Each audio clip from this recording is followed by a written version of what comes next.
dialéctica erística, o el arte de tener razón, expuesta en 38 estratagemas. Arthur Schopenhauer.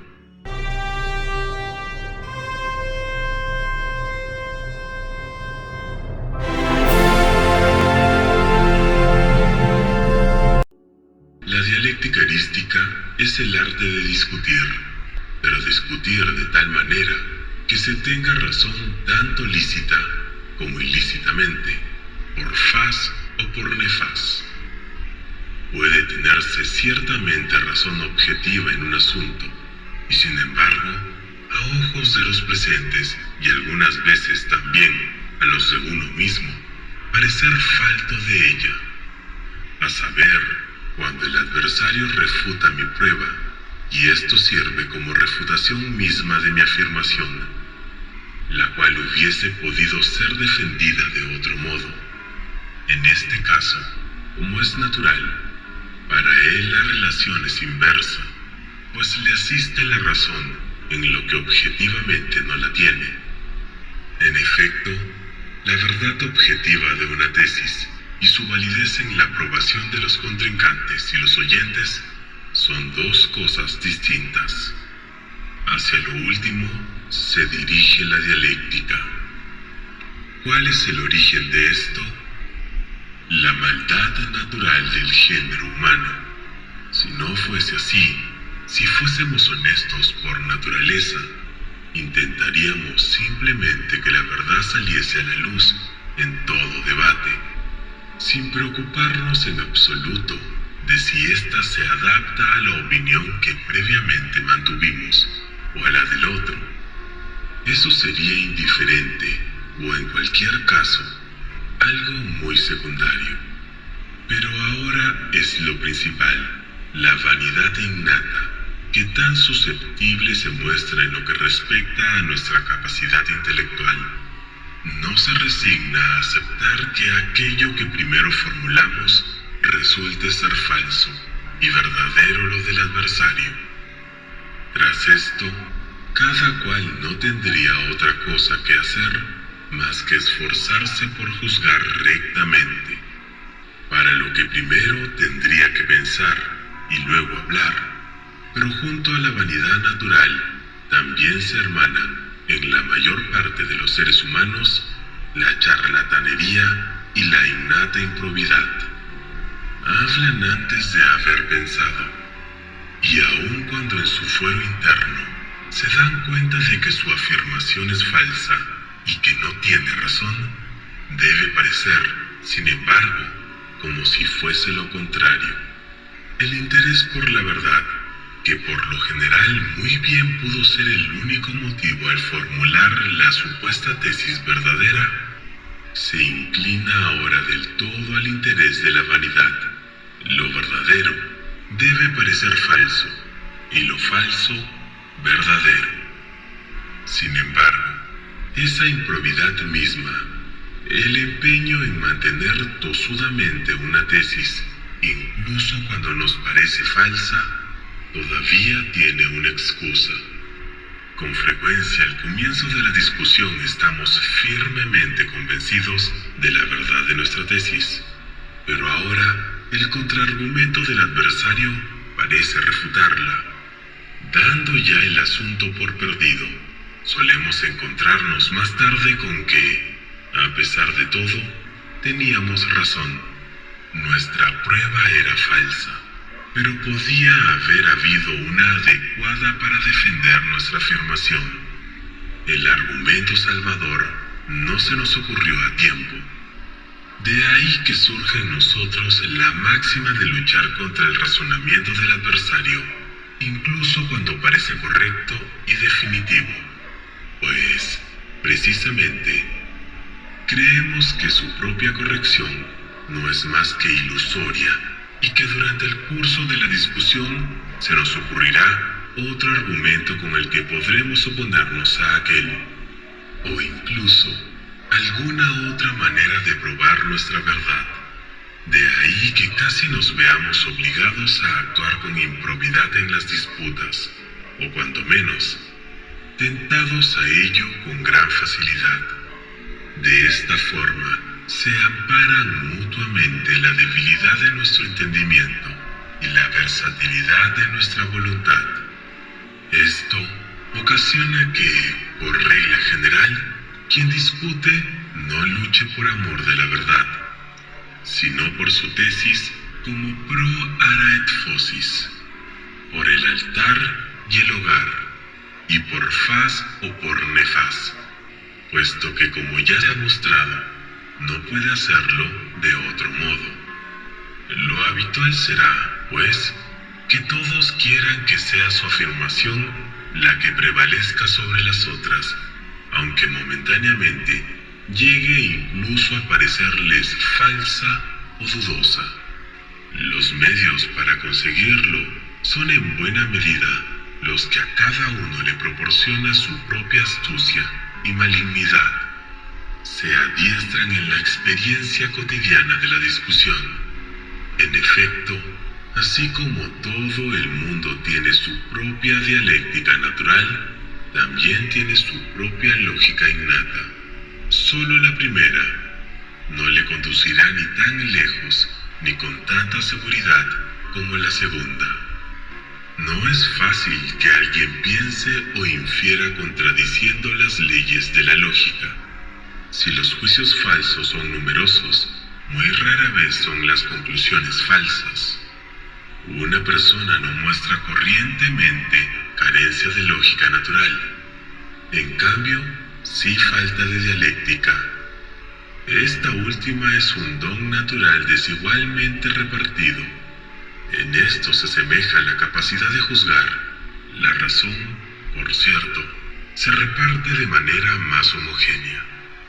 Precisamente, dejarse confundir, dejarse refutar por una argumentación engañosa en aquello que se tiene razón o lo contrario, es algo que ocurre con frecuencia. Quien queda como vencedor de una discusión tiene que agradecérselo por lo general, no tanto a la certeza de su juicio al formular su tesis, como a la astucia y habilidad con la que la defendió. En este, como en todos los casos, lo innato es lo mejor. No obstante, tanto el ejercicio como la reflexión sobre las maniobras con las que se puede vencer al adversario, o las que éste utiliza con más frecuencia para rebatir, aportarán mucho para llegar a ser maestro en este arte. Si bien la lógica no puede tener provecho práctico alguno, sí puede tenerlo la dialéctica. Me parece que Aristóteles también expuso su propia lógica analítica, principalmente como fundamento y preparación de la dialéctica, y que ésta fue para él lo principal. La lógica se ocupa de la mera forma de las proposiciones, la dialéctica de su contenido o materia, de su valor intrínseco. De ahí que debería preceder la consideración de la forma, en cuanto a lo universal, a la del contenido o de lo particular. Aristóteles no define el objeto de la dialéctica tan sutilmente como yo lo he hecho.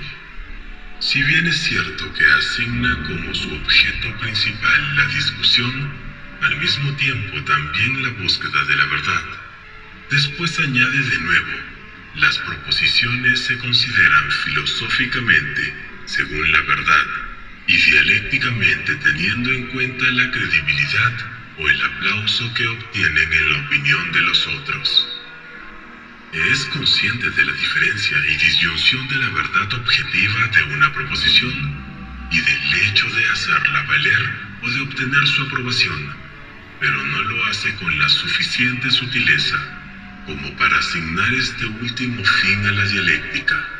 Sus reglas para conseguir el último propósito son, a menudo, también asignadas al primero, encontrándose combinadas. De ahí que me parezca que no supo terminar airosamente su tarea.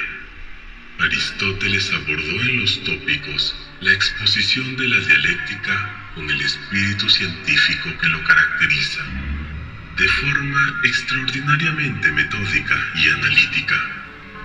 Aunque esto sea muy digno de admiración, no llegó a alcanzar completamente su propósito, que aquí es evidentemente práctico.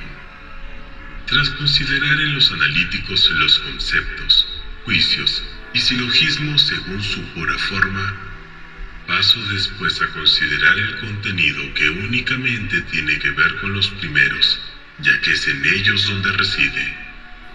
Proposiciones y silogismos son en sí mismos pura forma.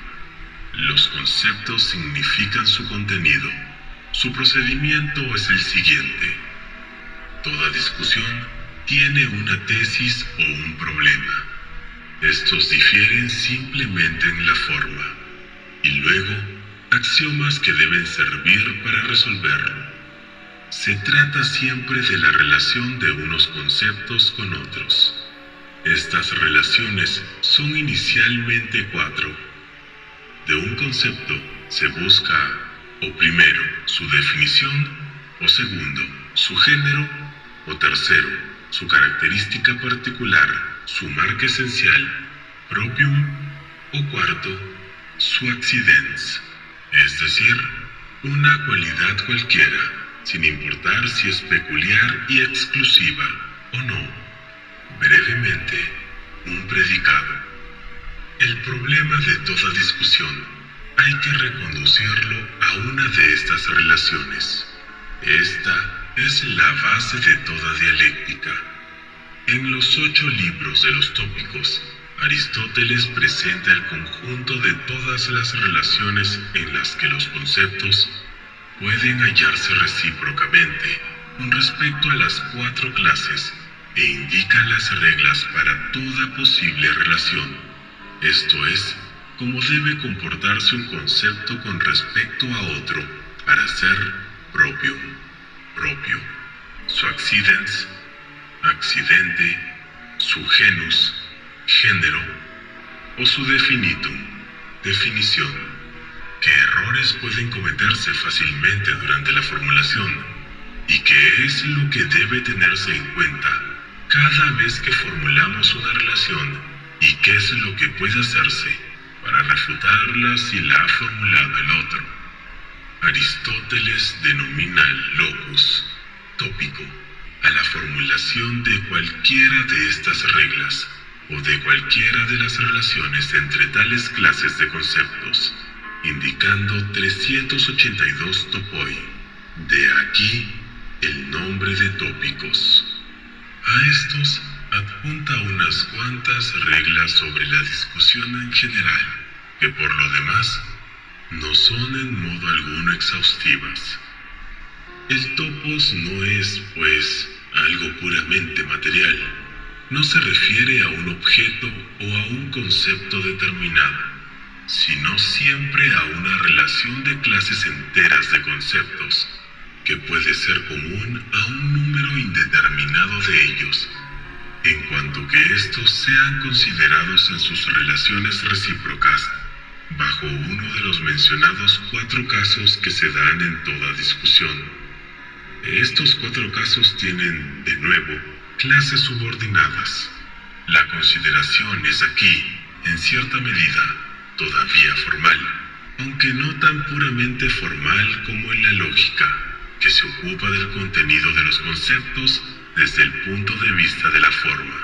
Esto es, indica cómo debe comportarse el contenido del concepto A con respecto al del concepto B, para que pueda ser formulado como su genus o como su proprium, carácter distintivo, o como su accidens, o como su definición, o según las rúbricas a él subordinadas, del opuesto, causa y efecto, posesión o privación, etc. En torno a una de estas relaciones debe girar toda discusión. La mayoría de las reglas que Aristóteles indica como topoi en relación con estas correspondencias están incluidas en la naturaleza de la relación conceptual. Cada uno es consciente de ellas por sí mismo. Además, ya de por sí, obligan al respeto por parte del adversario, igual que en la lógica, siendo más fácil observarlas en el caso particular o darse cuenta de su negligencia que acordarse del topos abstracto correspondiente. De aquí proviene que el uso práctico de tal dialéctica no sea muy grande. Aristóteles no dice más que cosas de suyo evidentes, y a las que la sana razón arriba por sí misma. Ejemplo: si se afirma el genus de una cosa, entonces debe también convenirle alguna de especies, cualquiera de ese genus. De otro modo, la afirmación será falsa. Por ejemplo, se afirma que el alma está dotada de movimiento, entonces debe serle propia alguna especie determinada de aquel: volar, caminar, crecer, disminuir, etc. Si carece de ella, entonces tampoco está dotada de movimiento. Esto es, cuando no le conviene alguna especie, tampoco lo hace el genus. Este es el topos. Aristóteles.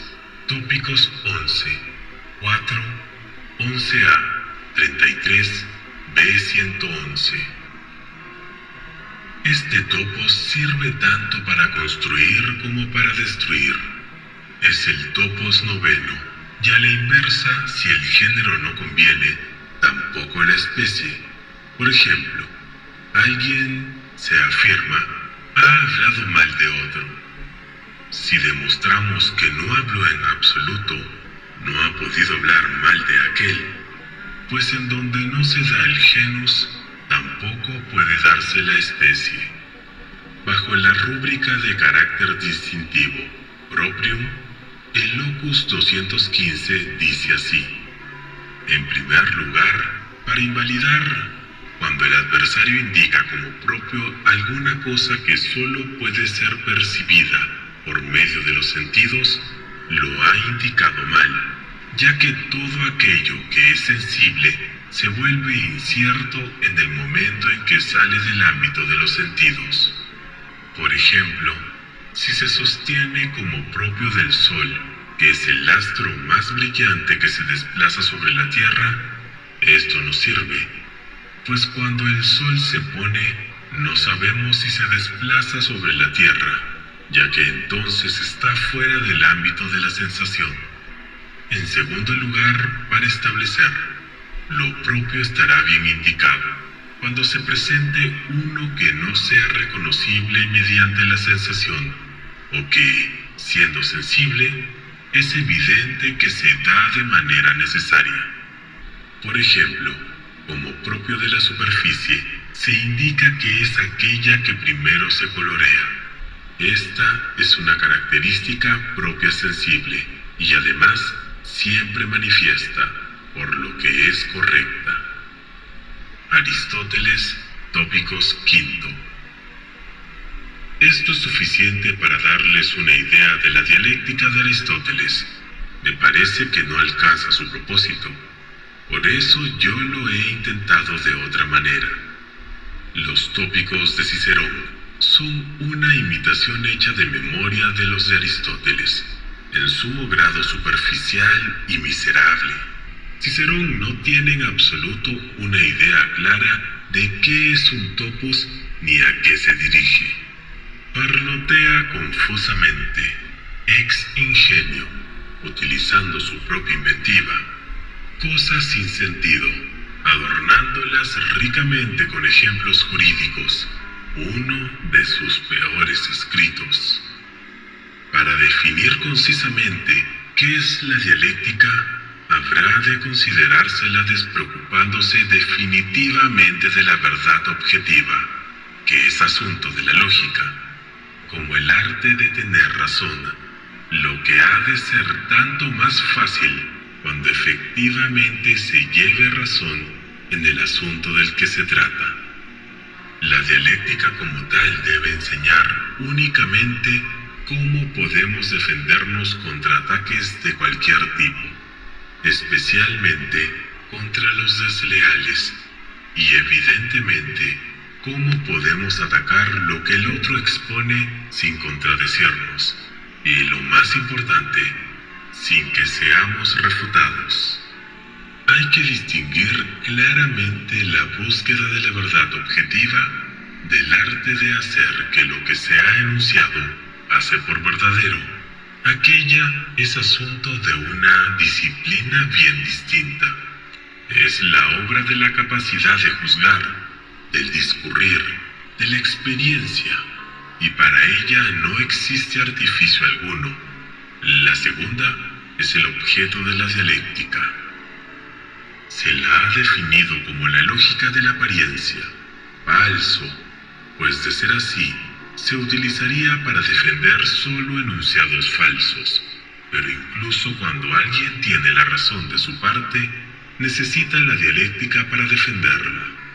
Además, deben conocerse los golpes desleales para poder encajarlos, y a veces, cuando sea necesario, utilizarlos también para agredir al oponente con las mismas armas. Por eso, en la dialéctica hay que dejar a un lado la verdad objetiva, o considerarla como algo accidental, y simplemente no ocuparse más que de cómo defender las afirmaciones propias y cómo invalidar las del otro. En lo que a estas reglas se refiere, es permisible no tener en cuenta la verdad objetiva, porque en la mayoría de los casos se desconoce su paradero. Con frecuencia, uno mismo no sabe si tiene razón o no. A veces cree tenerla y se equivoca. Otras lo creen ambas partes. Puesto que veritas es imputeo, la verdad está en lo profundo. Demócrito. Cuando comienza la discusión, por regla general, cada una de las partes está convencida de tener la razón de su lado. Durante su transcurso, ambas llegarán a dudarlo. El final debe ser, evidentemente, cuando uno se estipule, cuando se demuestre la verdad. En lo que a esta respecta, ahí ya no se mezcla la dialéctica, pues su función es idéntica a la del maestro de esgrima, que no repara en quien tenga efectivamente la razón en la riña que condujo al duelo. Atacar y parar es lo único que cuenta, como en la dialéctica, que es una esgrima intelectual. Solo así entendida puede establecerse como una disciplina con entidad propia, ya que si nuestro propósito fuese la búsqueda de la verdad, tendríamos que remitirnos a la simple lógica. Y en cambio, si nuestro objeto es mostrar la validez de las proposiciones falsas, no tendremos más que pura y simple sofística. En ambas se daría por supuesto que ya sabríamos qué fuera objetivamente lo falso o lo verdadero, algo que raramente se sabe de antemano. La verdadera definición de dialéctica es, por consiguiente, la que hemos formulado: esgrima intelectual para tener razón en las discusiones. Si el nombre de erística le fuera bien, mucho más apropiado es el de dialéctica erística. Siendo de gran utilidad, en los últimos tiempos se la ha descuidado injustamente. Por lo tanto, en este sentido, la dialéctica debe ser simplemente una recapitulación y exposición sistematizada y reglamentada de aquellas técnicas dadas por la naturaleza, de las que se sirve la mayoría de la gente para tener razón cuando durante una disputa advierten que no la llevan de su parte. Es por esto por lo que sería absurdo que en la dialéctica científica se tuviera en cuenta la verdad objetiva y su esclarecimiento, puesto que en aquella otra dialéctica originaria y natural esto no acontece nunca, sino que, por el contrario, su único objetivo es el de tener razón. Desde nuestro punto de vista, la tarea principal de la dialéctica científica es la de formular y analizar las estratagemas desleales utilizadas en la discusión. con el fin de que en los debates verdaderos se las reconozca de inmediato y se las destruya. De ahí que, en su planteamiento, ésta deba asumir que su propósito final va dirigido al hecho de tener razón, y no al esclarecimiento de la verdad objetiva. A pesar de que he buscado a lo largo y ancho, no me resulta conocido el que se haya logrado algo en este sentido. Por lo tanto, este es todavía un campo sin cultivar. Para alcanzar el fin propuesto, debería acudirse al manantial de la experiencia, observando en los debates cotidianos de nuestro entorno el modo en que uno u otro de los contrincantes utilizó esta o aquella estratagema, y acto seguido, aquellos ardides que aparecen con más frecuencia, reducirlos a sus principios generales para poder formular desde ellos las estratagemas desleales utilizadas en la discusión, con el fin de que en los debates verdaderos se las reconozca de inmediato y se las destruya.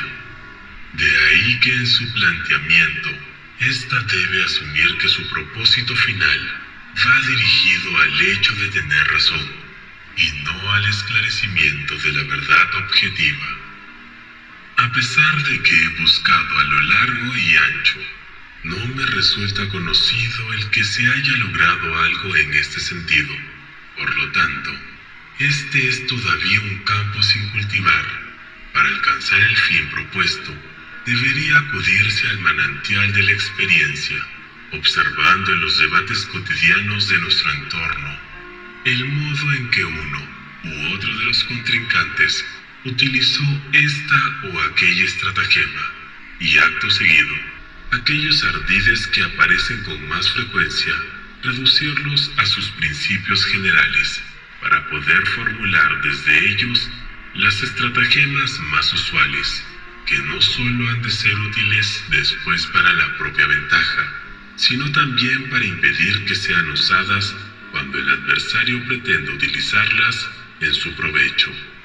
Lo que sigue debe ser considerado como un primer intento. Base de toda dialéctica.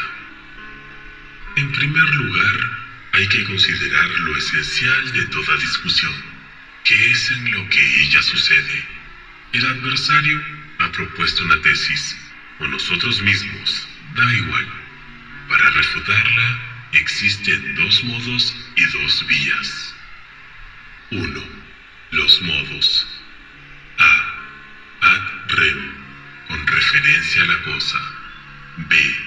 Ad hominem, en referencia a la persona con la que se discute.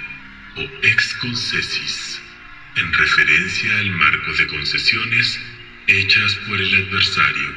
Esto es, mostramos que la tesis expuesta no está de acuerdo con la naturaleza del objeto, con la verdad objetiva o con otras manifestaciones o concesiones admitidas por el oponente, es decir, con la verdad subjetiva.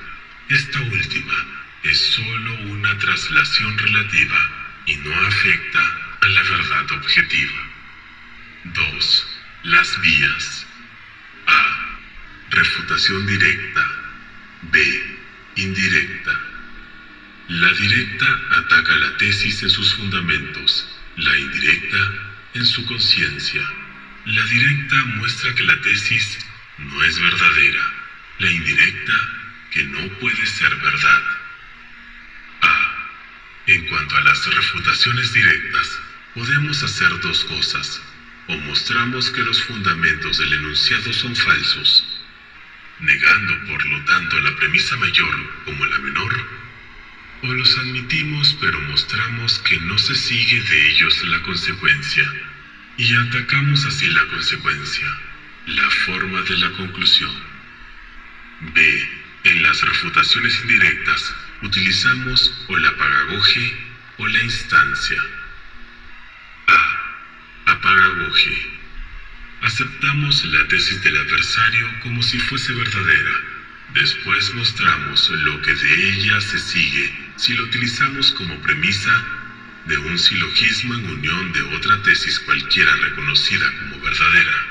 A continuación, deducimos de dicho silogismo una conclusión claramente falsa, pues o contradice la naturaleza del objeto o contradice las demás afirmaciones del adversario, es decir, que tanto ad rem como ad hominem es falsa. Por consiguiente, el enunciado del adversario sería también falso, pues de premisas verdaderas solo pueden deducirse conclusiones verdaderas, aunque de las falsas no siempre falsas. B. La instancia. Contraejemplo. Refutación de la tesis general por medio de la aportación directa de casos particulares, que aunque están comprendidos bajo el enunciado de la tesis, no la confirman, por lo que deducimos que tiene que ser falsa.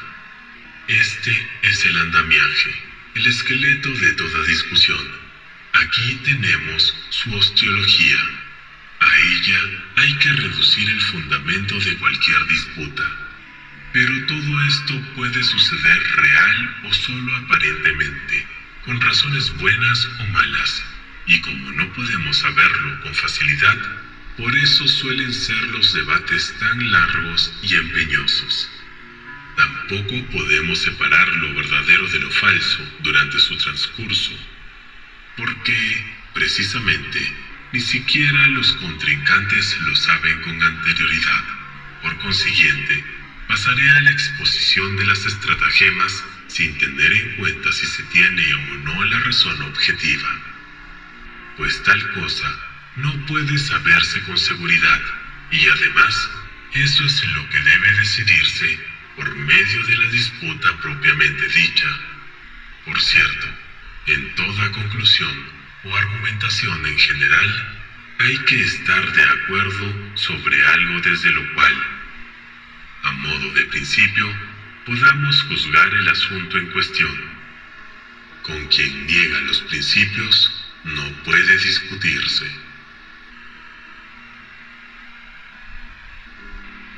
Estratagema 1. La amplificación, la afirmación del adversario, se lleva más allá de sus límites naturales. Se la interpreta de la manera más general posible, tomándola en su sentido más amplio y exagerándola. La propia afirmación, en cambio, se especifica cuanto se puede reduciéndola a su sentido más nimio, a sus límites más estrechos, pues cuanto más general sea una afirmación, a más ataques estará expuesta. El remedio más eficaz contra la amplificación es la definición concreta de los puntos a discutir y las condiciones de la discusión. Ejemplo 1. Afirmé: los ingleses son la primera nación en el arte dramático. El adversario quiso intentar una instancia y manifestó que de todos era conocido que tanto en lo que a música se refiere, y por consiguiente, tampoco en la ópera, hubieran hecho algo de importancia. Le repliqué recordándole que la música no está incluida entre las artes dramáticas. Estas se refieren únicamente a la tragedia y la comedia, lo que él muy bien sabía, solo que intentó generalizar mi afirmación para poder incluir en ellas todas las representaciones teatrales y por consiguiente también la ópera y la música, con lo que me derrotaría con seguridad. A la inversa, se salva la propia afirmación mediante su limitación con respecto al primer propósito manifestado, si la expresión utilizada lo favorece. Ejemplo 2. A dice: la paz de 1814 incluso devolvió a todas las ciudades hanseáticas alemanas su independencia. B responde con una instancia in contrarium que Danzig, que había conseguido su independencia gracias a Bonaparte, la perdió con aquella paz. A se salva de esta manera, Yo dije todas las ciudades alemanas. Danzig era una ciudad asiática polaca. Esta estratagema la enseña ya Aristóteles en los Tópicos. Ejemplo 3. Lamarck niega a los pólipos toda clase de percepción sensible porque carecen de nervios, pero sin embargo, se sabe que perciben, pues buscan la luz en tanto que artificiosamente se mueven hacia ella de ramo en ramo y atrapan su presa. De esto se ha concluido que la masa nerviosa está esparcida por la totalidad del volumen de sus cuerpos, homogéneamente fundida, ya que es evidente que tienen algún tipo de percepción, aunque sin órganos perceptores específicos. ¿Por qué esto invalida su hipótesis? Lamarck argumenta de forma dialéctica. En este caso, cada una de las partes del cuerpo de los pólipos debería ser capaz de toda clase de percepción sensible, de movimiento, de voluntad, de pensamiento, siendo así que el pólipo tendría en cada punto de su cuerpo todos los órganos correspondientes a las especies de los animales más perfectos. Cada partícula podría ver, oler, gustar, oír, etc. Y también pensar, juzgar, inferir. En definitiva, cada molécula de su cuerpo sería como un animal perfectamente desarrollado, y el mismo pólipo ocuparía un puesto superior al del ser humano, pues cada uno de sus trocitos poseería todas las capacidades que el hombre solo tiene en conjunto. Además, no habría ninguna razón que impidiese aplicar lo que sobre los pólidos se afirma también a cada mónada, el más imperfecto de todos los seres, y finalmente también a las plantas, que por supuesto también viven, etc. Con el uso de tales estratagemas dialécticas, traiciona a un escritor que en su fuero interno es consciente de no tener razón, porque se afirmó su cuerpo entero es sensible a la luz, por lo tanto, es de naturaleza nerviosa. Él concluye que todo el cuerpo piensa.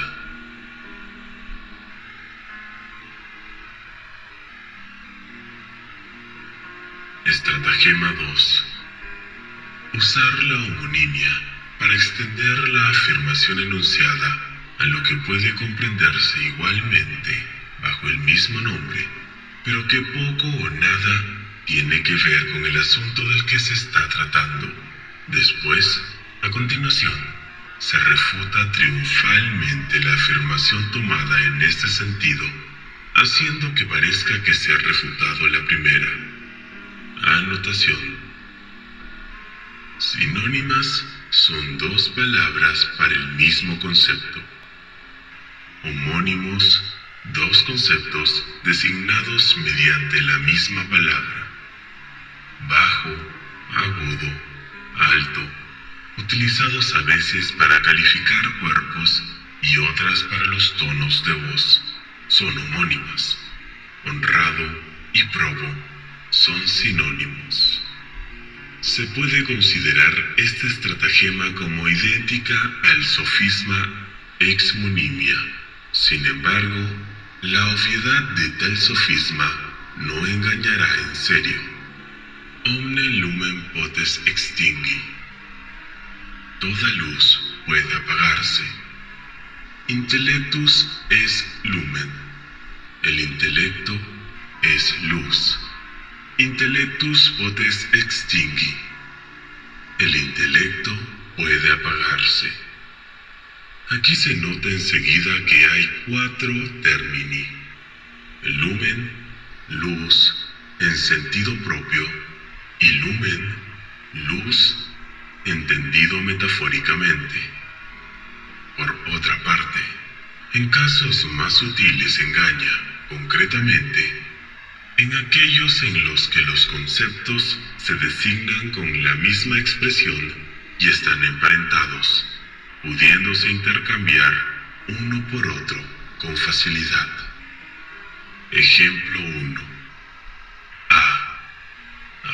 no está usted muy iniciado en los misterios de la filosofía kantiana. B.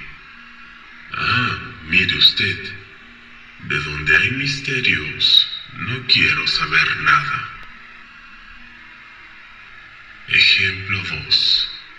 Censuro el principio del honor, juzgando incomprensible que quien sufre una ofensa quede deshonrado, a menos que no la repare con una ofensa aún más grande, o mediante la sangre del ofensor o la propia. Para fundamentar esto, aduzco que el verdadero honor no puede ser manchado por lo que uno sufra, sino únicamente por aquello que uno haga, pues a cualquiera puede tocarle en suerte sufrir de todo. El adversario atacó directamente al fundamento, mostrándome triunfalmente que si se acusase falsamente a un comerciante de estafa, de irresponsabilidad o de negligencia en sus negocios, se le atacaría su honor, que habría sido únicamente manchado con lo que padeciese, y que esto solamente podría repararse en cuanto se consiguiesen el castigo y la retractación pública de los agresores. De este modo, con el uso de la homonimia, suplanta el honor burgués o buen nombre, cuya mancha acontece por la calumnia, por el concepto del honor caballeresco, conocido también como point de honneur, cuya mancha acontece por ofensa. Y como un ataque al primero no podría quedar impune, sino que debería ser reparado mediante pública retractación, del mismo modo y con el mismo derecho, se repararía un ataque al segundo mediante otra ofensa aún mayor o mediante el duelo. Aquí tenemos pues la mezcla de dos cosas esencialmente distintas, favorecidas por la homonimia de la palabra honor, y además también una mutatio controversias, cambio del asunto principal de la controversia, ocasionada asimismo por la homonimia. Estratagema 3. Tomar la afirmación que ha sido formulada en modo relativo, como si lo hubiera sido en general, o por lo menos entenderla bajo otro aspecto muy distinto al de su verdadera intención, para seguidamente refutarla según este último. El ejemplo de Aristóteles es: el moro es negro, por lo que a sus dientes se refiere, blanco, por lo tanto es negro, pero no negro a la vez. Este es un ejemplo imaginario que no engañará de verdad a nadie. Tomemos en cambio otro de la experiencia real. Ejemplo 1. En una conversación sobre filosofía, admito que mi sistema defiende y alaba a los quietistas. Poco después, recae la conversación en Hegel, y aseguro que en general no ha escrito más que disparates, o que, al menos, hay en sus escritos partes en las que el autor ha puesto la palabra y el lector debe añadirle el sentido. El adversario no se aventura a rebatirlo ad rem, sino que se conforma con el uso del argumentum ad hominem. Yo había alabado a los quietistas, y estos, en cualquier caso, también escribieron muchos disparates. Admitiendo este hecho, corrijo al adversario añadiendo que no admiro a los quietistas como filósofos y escritores, es decir, no por sus aportaciones teóricas, sino como a hombres, por sus acciones, y simplemente, en un sentido práctico. Con respecto a Hegel, me refería a sus aportaciones teóricas. Con esto se paró el golpe. Las tres primeras estratagemas están emparentadas. Tienen en común el hecho de que el adversario habla en realidad de otra cosa distinta de la que se manifestó. Incurre en una ignoratio elenchi, Desconocimiento de la refutación. Aquel que se deja desarmar de esta manera. En todos los ejemplos mostrados, es verdadero lo que aduce el adversario, pero no está realmente en contradicción con la tesis. La contradicción es sólo aparente, así que quien es atacado deberá negar la consecutividad de la conclusión del adversario, es decir, que de la verdad de su tesis se desprenda la falsedad de la nuestra. Es, pues, refutación directa de su refutación por negación de la consecutividad. No admitir premisas verdaderas porque se prevé su consecuencia. Contra esto, los dos medios siguientes, reglas 4 y 5.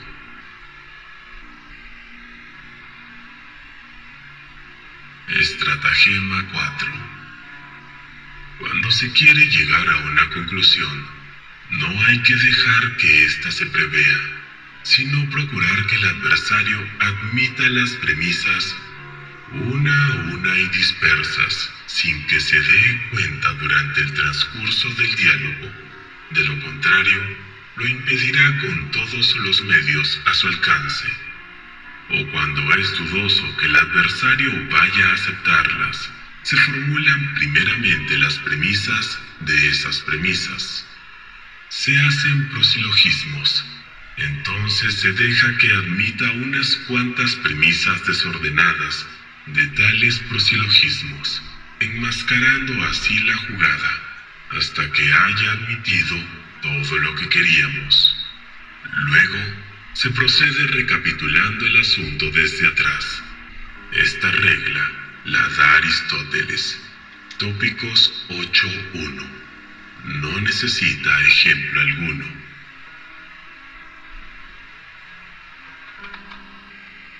Estratagema 5.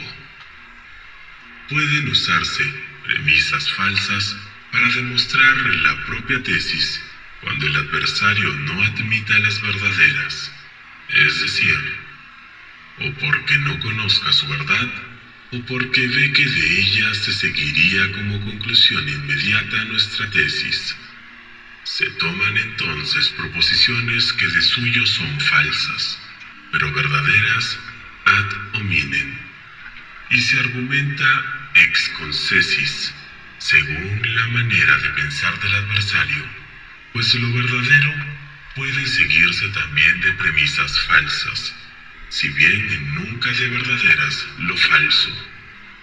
Por otra parte, pueden refutarse tesis falsas del adversario, mediante otras tesis también falsas, pero que él sostiene como verdaderas, puesto que hay que tratar con él, debe utilizarse su propia forma de pensar. Por ejemplo, si pertenece a alguna secta con la que estamos en desacuerdo, podemos utilizar contra él las máximas de la secta como principia. Aristóteles, Tópicos 8, C9.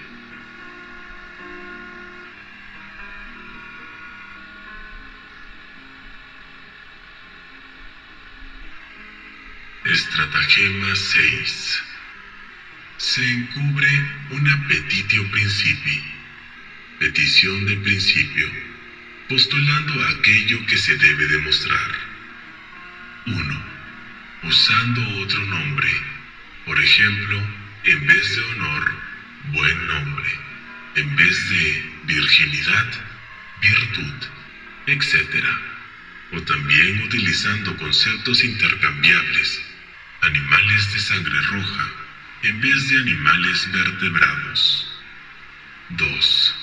Dando por supuesto en general aquello que es muy discutible en un caso particular. Por ejemplo, se afirma la inseguridad de la medicina, postulando la inseguridad de todo ser humano. 3. Viceversa dos cosas, consecuentes la una de la otra. Si hay que demostrar la primera, se postula la segunda. 4. Para demostrar el universal, se hace que se admitan todos los casos singulares. La contraria a la número 2. Aristóteles, tópicos 8, C2.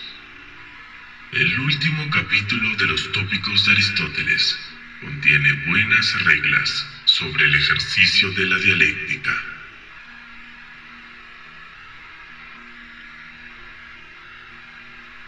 Estratagema 7. Cuando la discusión se dirige de manera algo formal y rigurosa y deseamos que se nos comprenda muy claramente, si hemos enunciado una afirmación y debemos probarla, procederemos preguntando al adversario para poder deducir de sus respuestas la verdad de nuestra afirmación. Este método erotemático fue sobre todo utilizado por los antiguos. Se llama también socrático. A él se refiere la presente estratagema y algunas que después la seguirán, todas ellas libremente adaptadas según el Liber de Lenchis Sophisticis de Aristóteles.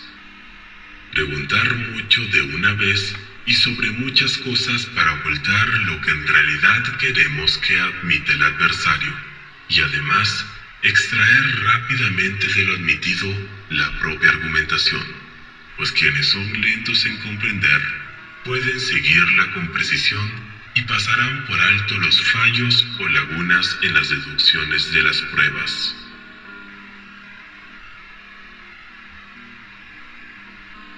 Estratagema 8. Provocar la irritación del adversario y hacerle montar en cólera, pues obcecado por ella, no estará en condiciones apropiadas de juzgar rectamente y de aprovechar las propias ventajas. Se le encoleriza tratándole injustamente sin miramiento alguno, incomodándole y en general comportándose con insolencia.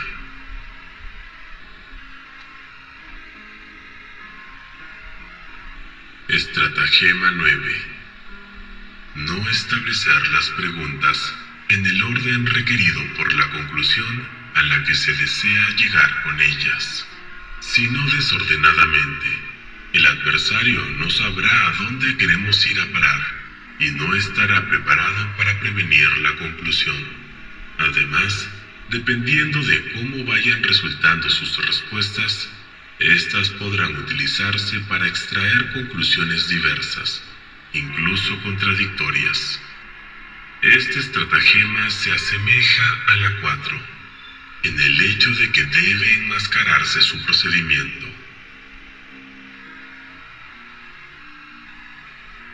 Estratagema 10.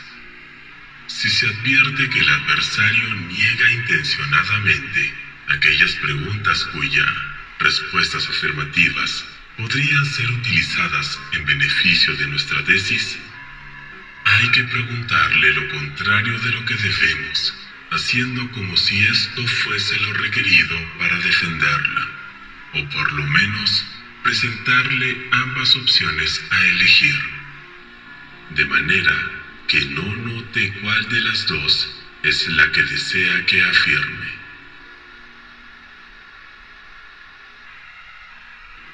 Estratagema 11. Si hacemos una inducción y el adversario admite como válidos los casos particulares mediante los que se prueba, no debemos preguntarle si también admitirá la verdad general que puede concluirse de aquellos, sino que debemos introducirla a continuación como si se tratase de algo ya establecido y admitido anteriormente, porque puede ser que así lo crea, y también los presentes tendrán la misma impresión, pues se acordarán de las muchas preguntas hechas sobre los casos particulares, que de alguna manera habrán tenido que conducir a tal conclusión. Estratagema 12.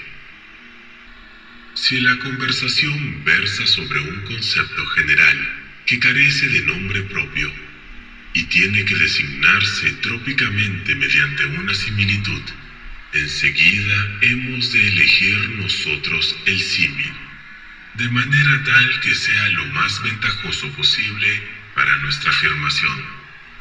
Así, por ejemplo, los nombres con que en España son designados los dos partidos políticos, serviles y liberales, los eligieron evidentemente estos últimos. El nombre de protestantes lo eligieron ellos, el de evangélicos también, pero el de herejes, los católicos, sirve también para nombrar las cosas de manera que resulten más apropiadas a nuestros intereses. Por ejemplo, si el adversario ha propuesto un cambio, se le llamará innovación, pues se trata de una palabra aborrecida. Actuaremos de manera contraria si somos nosotros quienes hacemos la propuesta. En el primer caso, se llama al opuesto orden establecido. En el segundo, un pellejo. Aquello que alguien desintencionada e imparcialmente llamaría algo así como culto o doctrina pública de la fe, otro que quisiera hablar en su favor lo llamaría piedad o beatitud, y un enemigo, hipocresía o superstición. En el fondo se trata de una sutil petitio principii, ya que con la palabra, en la denominación utilizada, damos ya por supuesto aquello que queremos probar, y que luego derivamos mediante un simple juicio analítico, a lo que uno denomina asegurar su persona, poner bajo custodia, su enemigo lo llama encerrar. Un orador traiciona previamente su intención por medio del nombre que da a las cosas. Uno dice, la espiritualidad, otro, los curas. Entre todas las estratagemas, esta es instintivamente la que más se usa. Fervor religioso, fanatismo, desliz o galantería, infidelidad, equívoco, incidencia, contratiempo, bancarrota, por medio de influencias y relaciones, mediante corrupción y nepotismo, sincero reconocimiento, buena retribución. Estratagema 13. Para lograr que el adversario admita una tesis, debemos presentarle su opuesta y darle a elegir una de las dos, pero teniendo la desfachatez de proclamar el contraste de forma estridente, de modo que, para no ser paradójico, tenga que decirse por vuestra tesis que parecerá muy probable en comparación con la otra. Por ejemplo, el adversario debe admitir que uno debe hacer todo lo que su padre le dice. Así que le preguntamos, ¿se debe obedecer a los padres en todas las cosas o desobedecerles? O cuando se dijo con respecto a algo, a veces, preguntamos si es que con a veces se entiende pocos casos o muchos. Él dirá muchos. Es como si comparáramos el gris con el negro y lo llamamos blanco, y luego con el blanco y lo llamamos negro. Estratagema 14. Una jugada descarada es la siguiente. Cuando el adversario ha respondido a varias preguntas sin favorecer la conclusión que teníamos pensada, se enuncia y se exclama esta triunfalmente, como si ya estuviera demostrada, aun sabiendo que no se sigue de las respuestas dadas por el adversario. Si éste es tímido o tonto, y nosotros poseemos el suficiente descaro y buena voz, puede salir bien la jugada.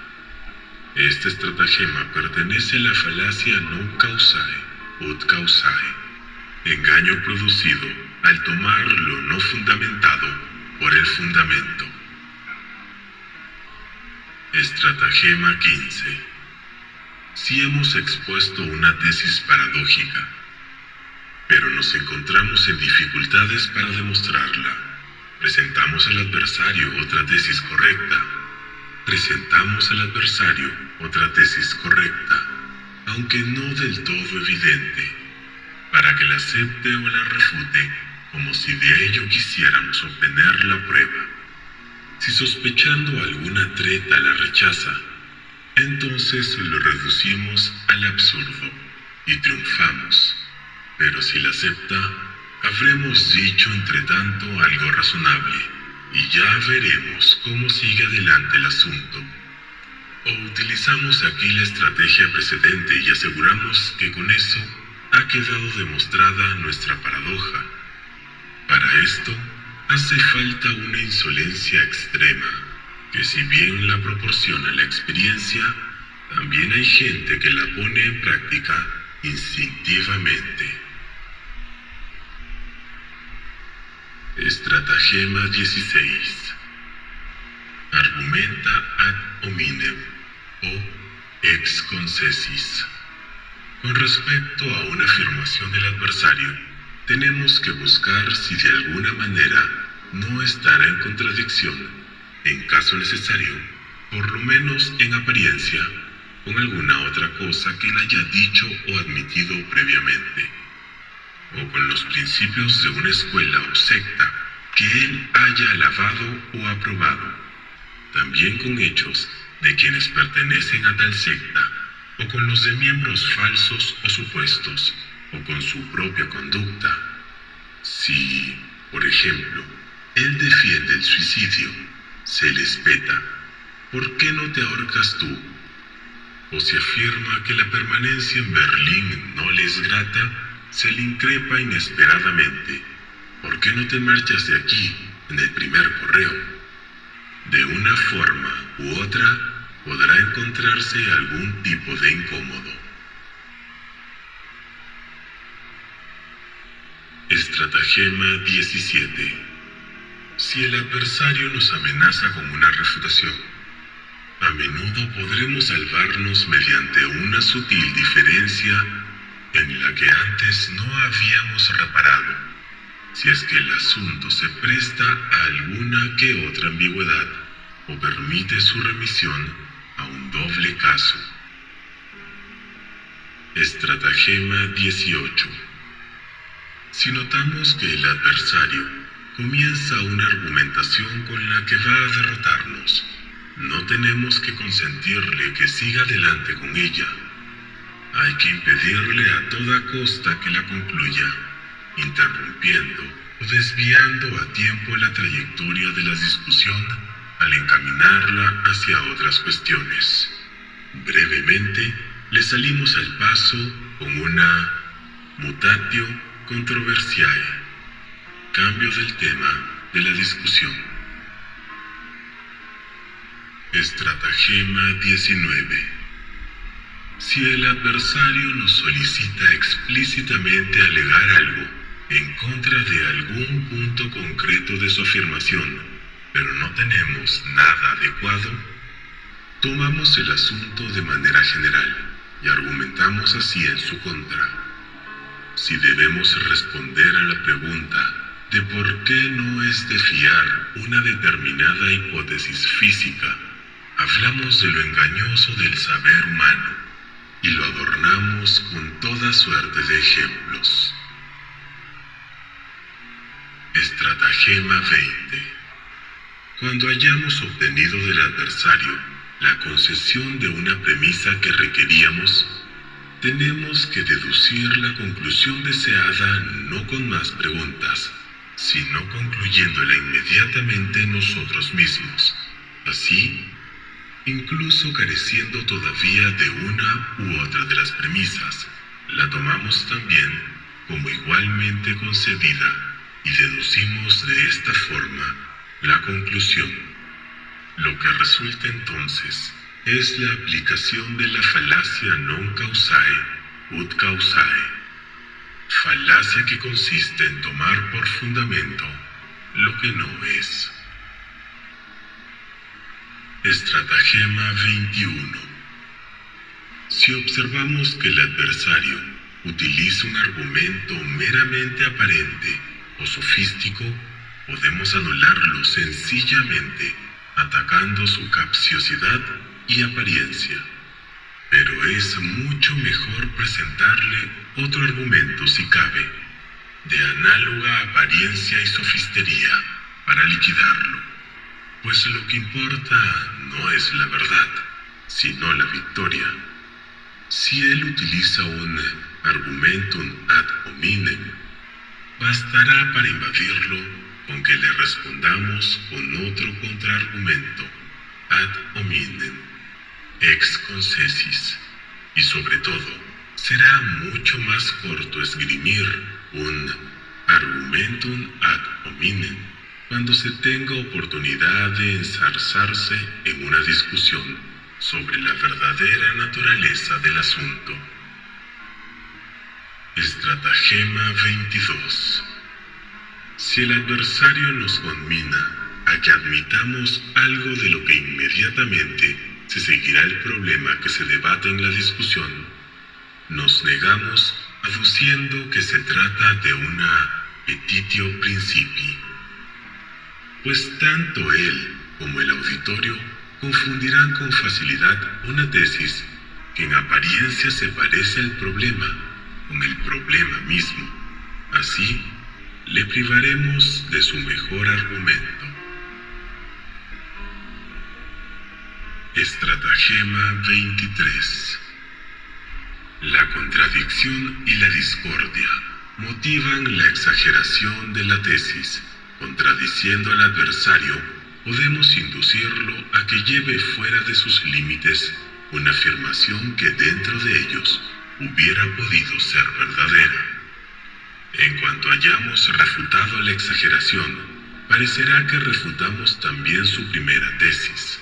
En cambio, debemos guardarnos de que no se nos lleve al abultamiento o a una mayor extensión de nuestra tesis, empleando en contra nuestra el mismo procedimiento.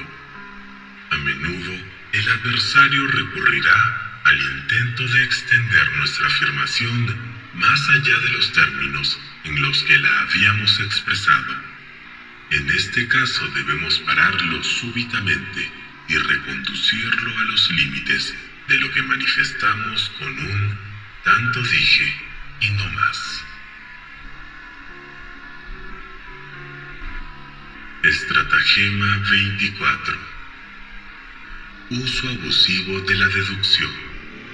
De la tesis del adversario se infieren a la fuerza, mediante deducciones falsas y deformando los conceptos, tesis que no están allí contenidas y que de ningún modo corresponden a la opinión manifestada por él, sino que, en cambio, son absurdas o peligrosas. De esta forma, parecerá que de su tesis se siguen proposiciones que se contradicen a sí mismas, o que contradicen verdades reconocidas. Esto valdrá como una refutación indirecta. Apagoge es de nuevo un ejemplo de la falacia non causae ut causae, falacia que consiste en tomar por fundamento lo que no es. Estratagema 25. Esta estratagema tiene que ver con la apagoge mediante una instancia, exemplum in contrarium. La apagoge, inductio, requiere una gran cantidad de casos para poder hacer valer un principio universal. A la apagoge le basta con presentar un único caso en el que el principio se llama instancia a un caso de este género, entasis exemplum in contrarium, instantia, contraejemplo. Por ejemplo, la proposición todos los rumiantes tienen cuernos será invalidada por la única instancia del camello. La instancia es un caso en la aplicación de la verdad general que queda subsumido bajo el concepto principal de aquella, pero para el que tal verdad general no es válida, por lo que ésta queda invalidada. Sin embargo, no es raro que aquí se den engaños. Por eso será conveniente tener en cuenta lo siguiente cuando el adversario haga instancias. 1. Si el ejemplo es efectivamente verdadero, hay problemas cuya única solución es la que son falsos. Por ejemplo, muchos milagros, historias de espíritus, etc. 2. Si está realmente bajo el concepto de la verdad propuesta. Muchas veces, esto es solo aparente y puede solucionarse mediante una sutil distinción. 3. Si verdaderamente se contradice con la verdad expresada, pues a menudo es esto también solo aparente. Estratagema 26. Un golpe brillante es lo que se conoce como retortio argumenti, dar la vuelta al argumento. Es decir, cuando el argumento que el adversario quiere utilizar para su defensa puede ser utilizado mejor en su contra. Por ejemplo, él dice: no es más que un niño, déjalo en paz, no se lo tengas en cuenta. Retorcio: precisamente porque es un niño, se le debe tener en cuenta y corregirle, para que no se arraiguen sus malas costumbres. Estratagema 27. Si inesperadamente el adversario se muestre irritado ante un argumento, debe utilizarse tal argumento con insistencia, no solo porque sea el más indicado para irritarle, sino porque es de suponer que se ha tocado con la parte más débil de su razonamiento, y porque si se sigue por ahí, habrá de obtenerse mucho más de lo que se muestra a simple vista. Estratagema 28. Esta estratagema está especialmente indicada para cuando discuten personas doctas ante un público que no lo es. Si no tienen ningún argumento ad rem y ni siquiera uno ad hominem, se intenta uno ad auditores, al auditorio. Esto es, que se arguye una observación inválida, cuya invalidez solo reconoce el experto, si bien el adversario lo es, no así el auditorio. A sus ojos, nuestro adversario pasará por ser el derrotado, y aún más rotundamente, si la observación que se hizo pone en ridículo de algún modo su afirmación. La gente está enseguida dispuesta a la risa, y se obtiene el apoyo de los que ríen.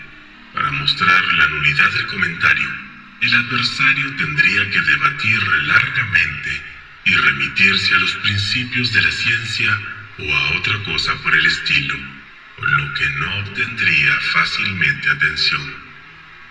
Ejemplo: el adversario dice: en la formación de la costra rocosa primigenia, la masa desde la que cristalizaron el granito y toda la roca restante se hallaba fluida a causa del calor, es decir, derretida.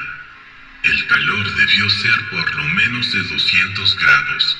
La masa cristalizó bajo la superficie marina que la cubría. Hacemos el argumentum ad auditorem, aduciendo que bajo aquella temperatura, ya incluso antes de los 80 grados, el mar habría cocido y se habría esfumado en forma de vapor. Los espectadores ríen. Para refutarnos, nuestro adversario tendría que demostrarnos que el punto de ebullición no depende solo del calor, sino también de la presión atmosférica, y que ésta es tan intensa que incluso si la mitad del agua marina sube en forma de vapor, aún a la temperatura de 200 grados, no da lugar a cocción alguna, mas él no se aventura a demostrarlo, pues para quienes no son físicos se necesita prácticamente todo un tratado. Estratagema 29. Si se advierte que vamos a ser vencidos, hacemos una diversión. Es decir, comenzamos repentinamente a hablar de otra cosa totalmente distinta, como si tuviese que ver con el asunto en cuestión, y constituyese un nuevo argumento en contra del adversario. Esto ocurre con cierto disimulo si, a pesar de todo, la diversión está relacionada, aunque solo sea de forma general con el tema en cuestión, o descaradamente, cuando solo se usa para huir del adversario y no tiene en absoluto nada que ver con el tema. Por ejemplo, a la vez que en China no se conceden cargos públicos por nobleza de cuna, sino que todos se otorgan como consecuencia de exámenes. Mi oponente afirma que precisamente el saber no capacita más para el ejército de un cargo público que la excelencia del nacimiento, que él tiene en mayor consideración. Mas ahora estaba perdido. Enseguida hizo la diversión aduciendo que en China se castiga a todos los estamentos con bastonazos, lo que relacionó con el consumo excesivo de té, dos cosas que reprocha a los chinos. Quien a continuación se dejase enredar por esto, habría sido desviado y perdería con ello la victoria que había estado a punto de obtener. La diversión es descarada cuando abandona por completo el recientemente, en cualquier caso, etc. Puesto que esto ya se corresponde en cierta manera con el ataque personal, del que se tratará debidamente en la última estratagema. Considerada en sentido crítico, la diversión es un estadio intermedio entre el argumentum ad personam y el argumentum ad hominem. Cuán común y natural es este estratagema, lo confirma toda disputa entre gente vulgar. Cuando uno hace al otro reproches personales, este no responde con su refutación, sino con recriminaciones personales en contra del adversario, dejando sin responder los reproches que a él se le hayan dirigido y admitiéndolos igualmente. Hace como Escipión, que no atacó a los cartagineses en Italia, sino en Francia. En la guerra, tal diversión es muy útil cuando se hace a tiempo. En las disputas es mala, pues los propios reproches se dejan sin respuesta y el auditorio llega a conocer lo peor de ambos contrincantes. En la discusión se utiliza a falta de algo mejor. Estratagema 30.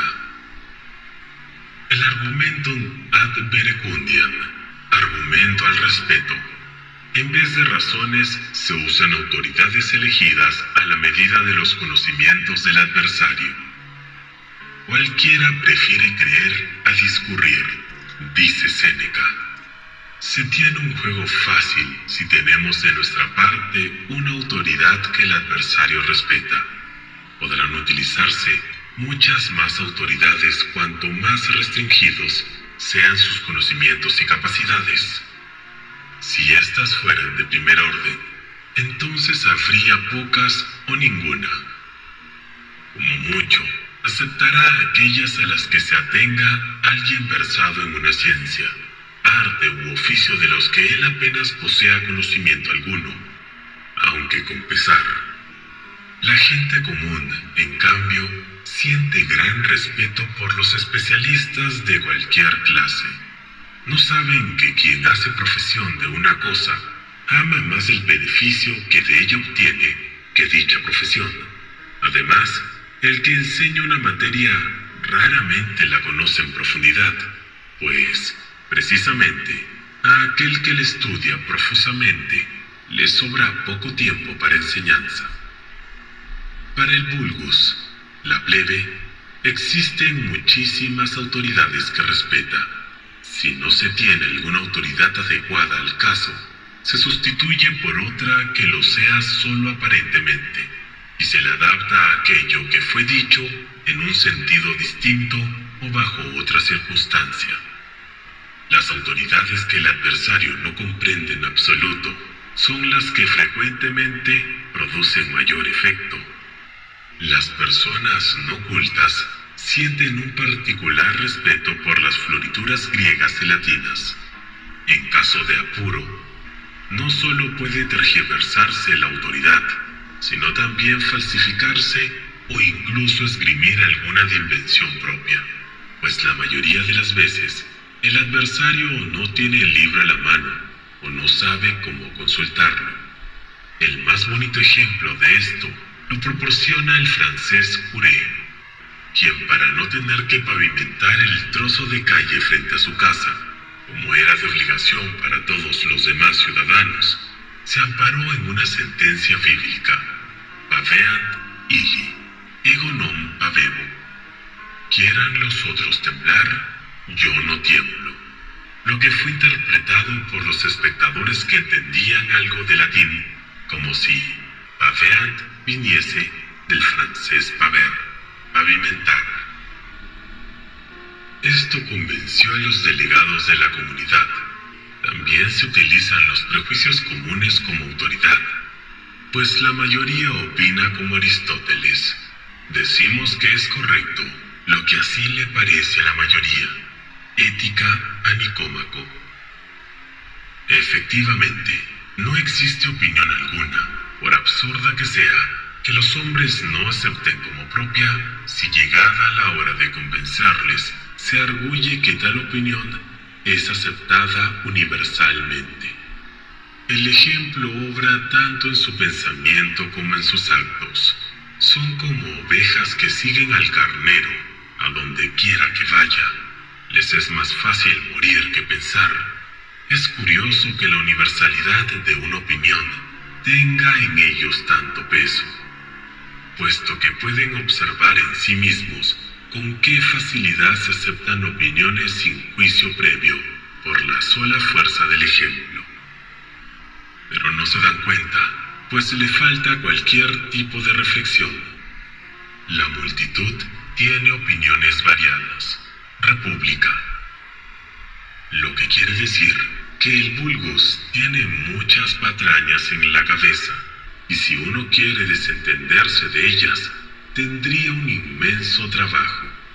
La universidad de una opinión, hablando seriamente, ni constituye una prueba ni un motivo de la posibilidad de su verdad. Los que sostengan lo contrario tendrán que admitir: 1. Que la distancia en el tiempo priva aquella universalidad de su fuerza probatoria. De no ser así, deberían ser considerados todos los antiguos errores que alguna vez fueron aceptados como verdades. Por ejemplo, el sistema ptolomeico, o en todos los países protestantes habría que instaurar de nuevo el catolicismo. 2.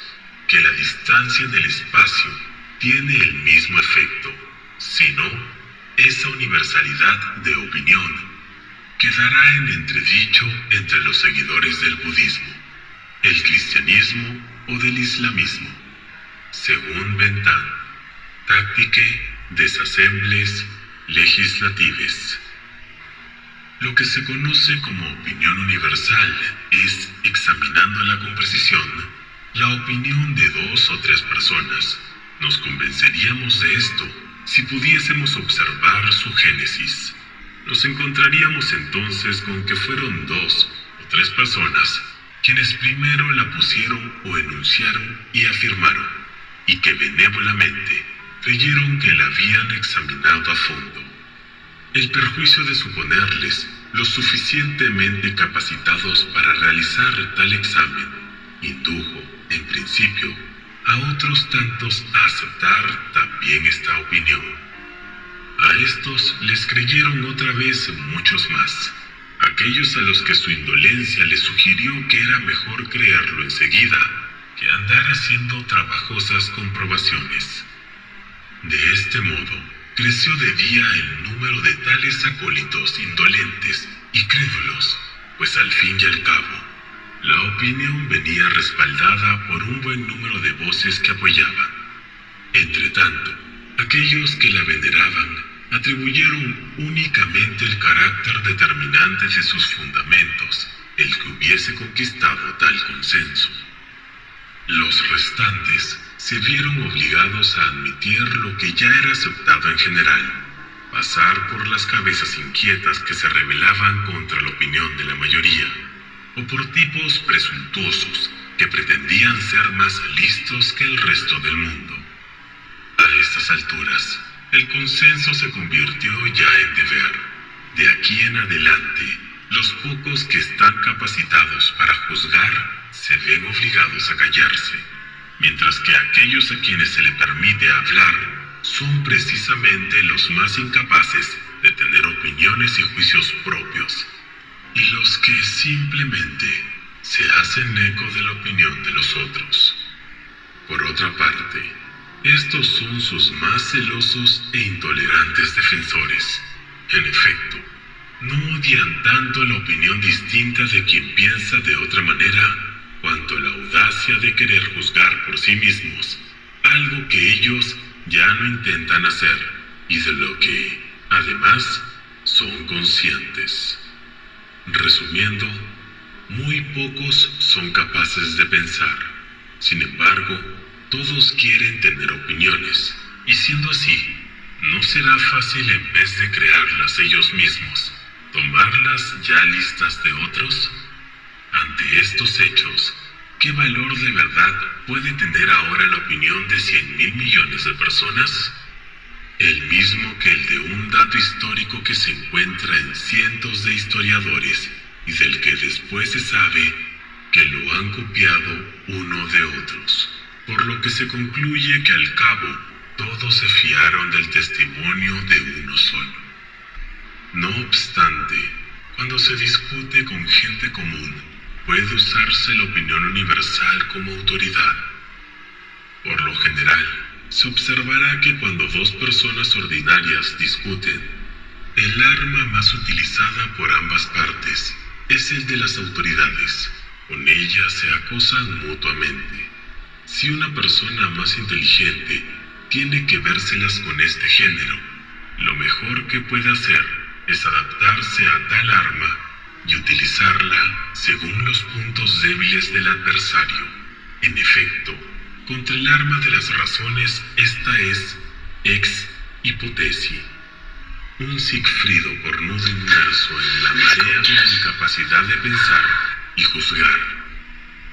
El asunto en cuestión, y ataca con algo parecido a esto. Sí, y eso que usted afirma en los tribunales, se litigia exclusivamente recurriendo a la autoridad de la ley, que está firmemente establecida.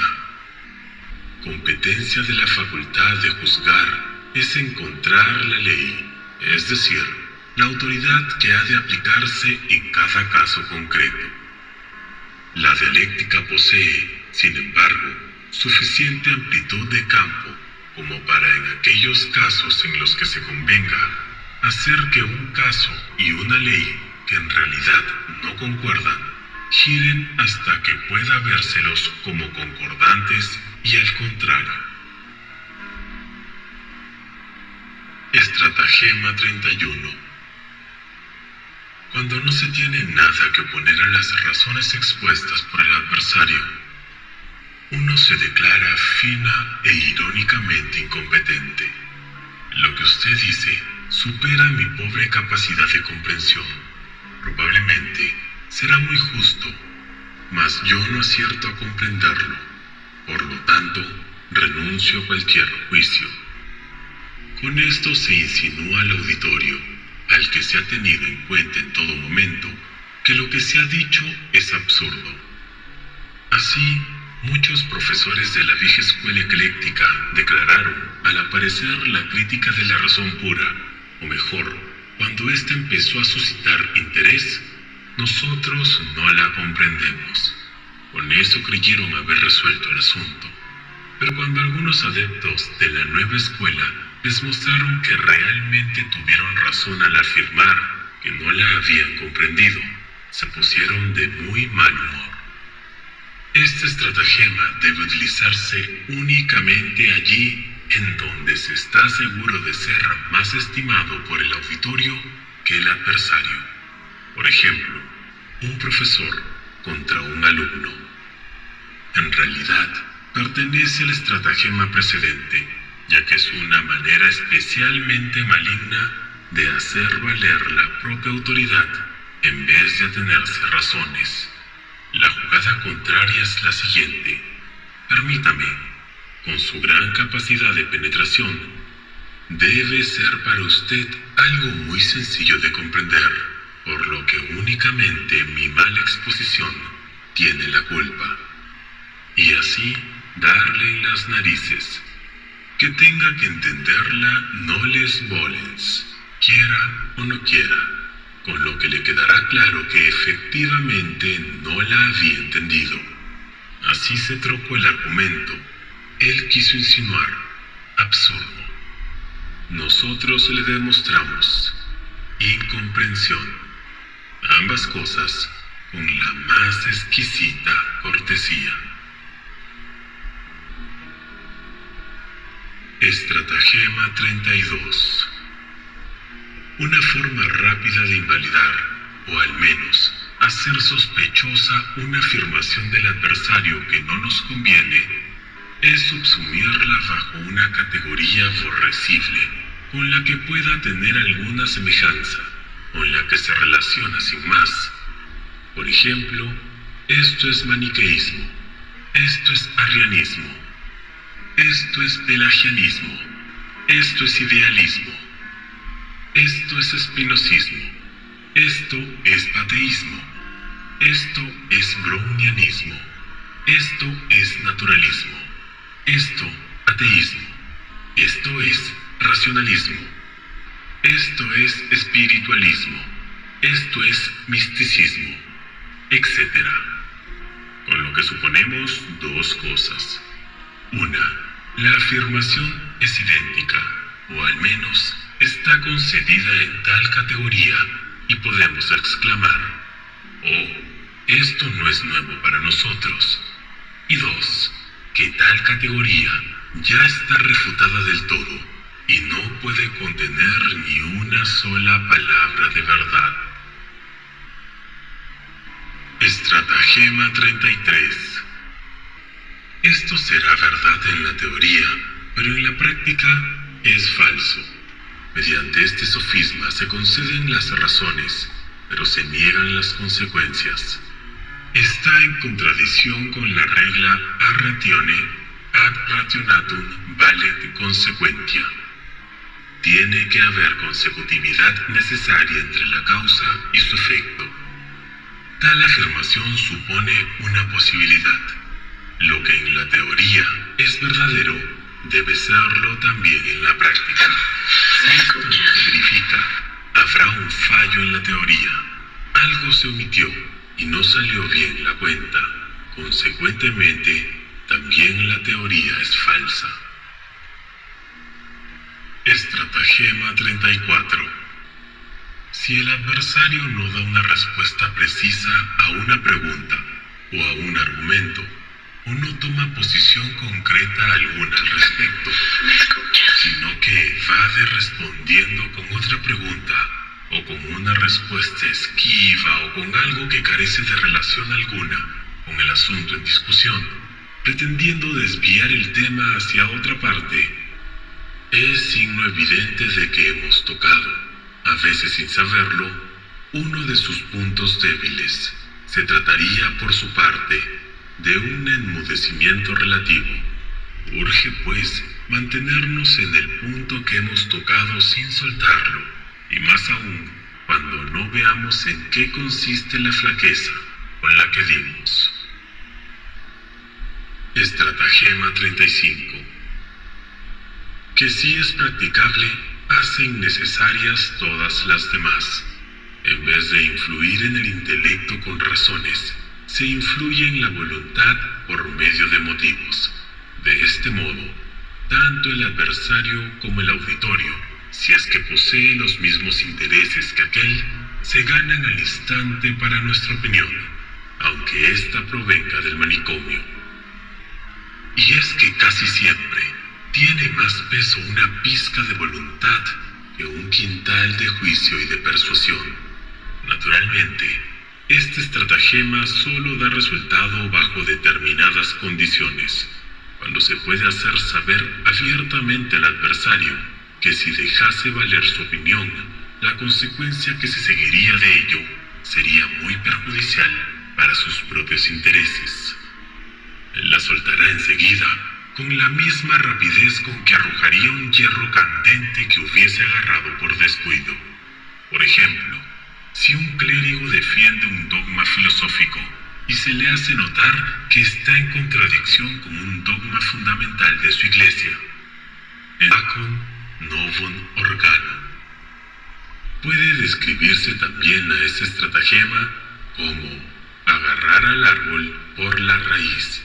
Comúnmente se le conoce como argumentum ab utili, argumento desde la utilidad. Estratagema 36. Desconcertar y aturdir al adversario con absurda y excesiva locuacidad. Esto tiene que ver con frecuentemente creen los hombres, al escuchar palabras huecas, que se trata de graves pensamientos.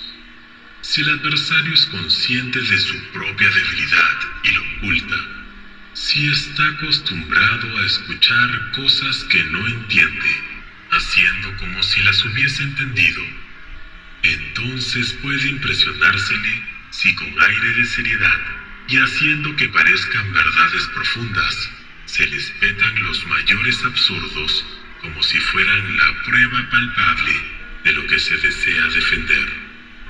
Frente a ellos perderá el nido, la vista y el pensamiento. Como se sabe, algunos filósofos han utilizado recientemente este estratagema ante el público alemán, obteniendo con ello un extraordinario aplauso. Ya que se trata de exempla diosa, ejemplo odioso, tomaremos para ilustrarlo un fragmento de la obra de Oliver Goldsmith, The Vicar of Wakefield. Muy bien, Frank, repuso el squire, pues que me ahogue este vaso, si una hermosa muchacha no vale más que todos los clérigos del país, porque los impuestos y los diezmos no son más que una imposición, todo un condenado engaño, y puedo probarlo. Me gustaría que lo hiciera, dijo Moisés, y continuó, y creo que yo podría replicarle adecuadamente. Muy bien, caballero, exclamó el squire, burlándose de él y haciendo señas al resto de la familia para que nos dispusiéramos a divertirnos. Si tiene usted firmes argumentos sobre el tema, estoy dispuesto a aceptar el desafío. En primer lugar, ¿cómo prefiere discutir? ¿Analógicamente o dialógicamente? Racionalmente, respondió Moisés, muy contento de que se le aceptara la discusión. Muy bien, dijo Squire, y para empezar por el principio, espero que no me negará que lo que es. Si no está usted de acuerdo con esto, es inútil que sigamos adelante. Desde luego, replicó Moisés, estoy de acuerdo con eso. Espero que igualmente admitirá, prosiguió el otro, que una parte es mejor que el todo. Claro que lo admito, contestó Moisés. No es más que lo razonable. Supongo, continuó Squire, que no me negará que los 3 ángulos de un triángulo valen 2 rectos. No puede haber nada más evidente, concedió el otro, mirando alrededor con aire de importancia. Muy bien, contestó Squire, hablando muy deprisa. Ahora que están bien sentadas las premisas, Empiezo por observar que la concatenación de la propia existencia, precediendo por una razón duplicada recíproca, produce naturalmente un dialogismo problemático que de algún modo prueba que la esencia de la espiritualidad puede ser referida al segundo predicado. Un momento, le interrumpió Moisés. Yo no puedo aceptar eso. ¿Cree usted que me voy a someter humildemente a sus doctrinas tan heterodoxas? ¿Cómo?, replicó el Squire, simulando estar muy enojado. No es cuestión de someterse. Contésteme una sola pregunta.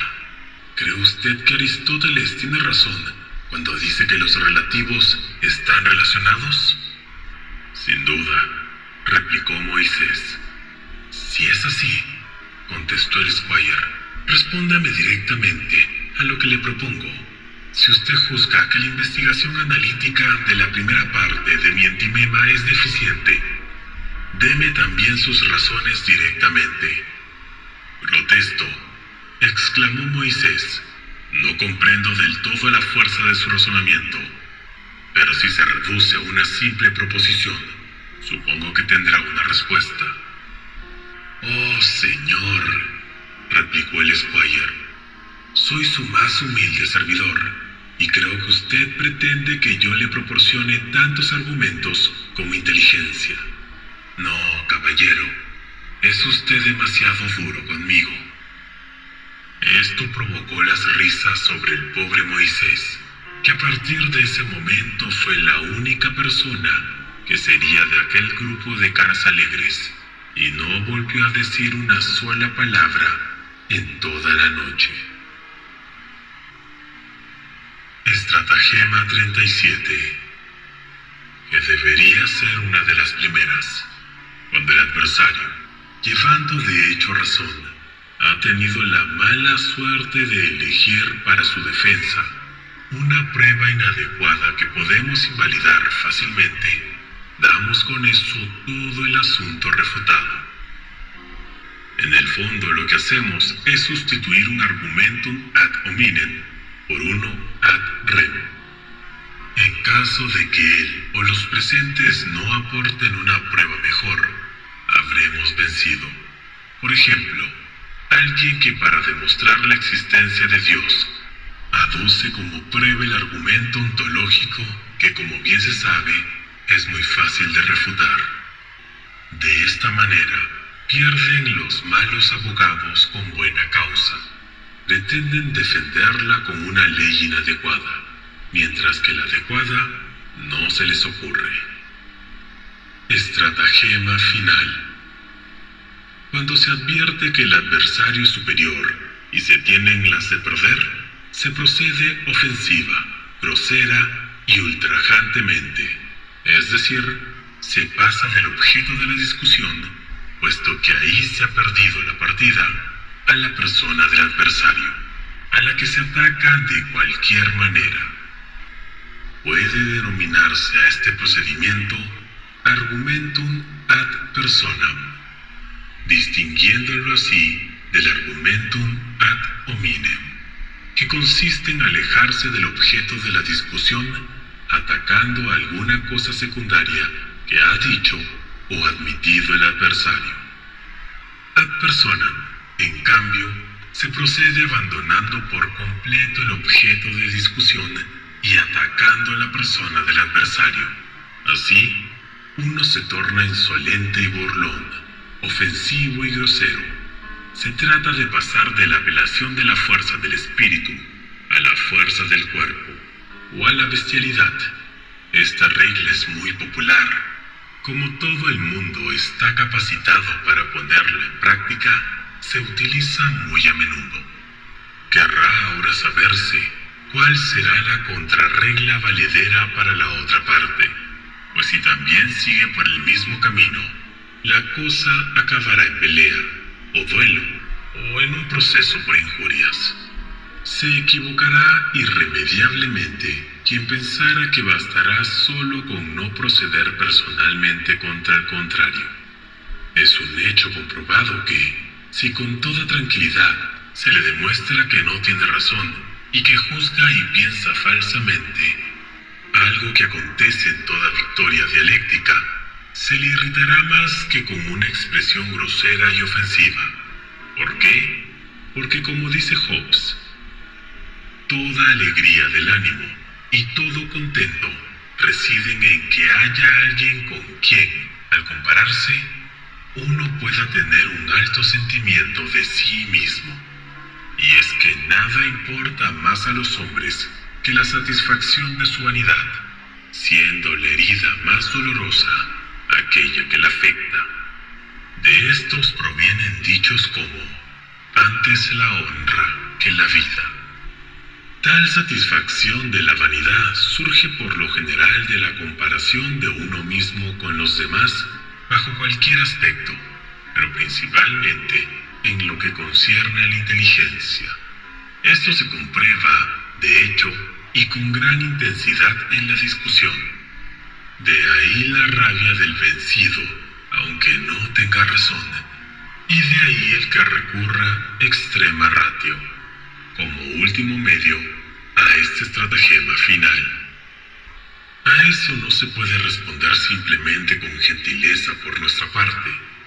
Mucha sangre fría, sin embargo, puede servir de gran ayuda si en cuanto se advierte que el oponente nos ataca ad personam, le respondemos tranquilamente que eso no tiene que ver con el asunto y proseguimos a continuación con las demostraciones para probar su error, sin hacer caso alguno de la ofensa, más o menos como Temístocles a Euribiades. Pégame, pero escúchame. Plutarco. Temístocles. Pero esto no se le da bien a cualquiera. La única contrarregla segura es, por lo tanto, aquella que ya Aristóteles indica en el último capítulo de los Tópicos.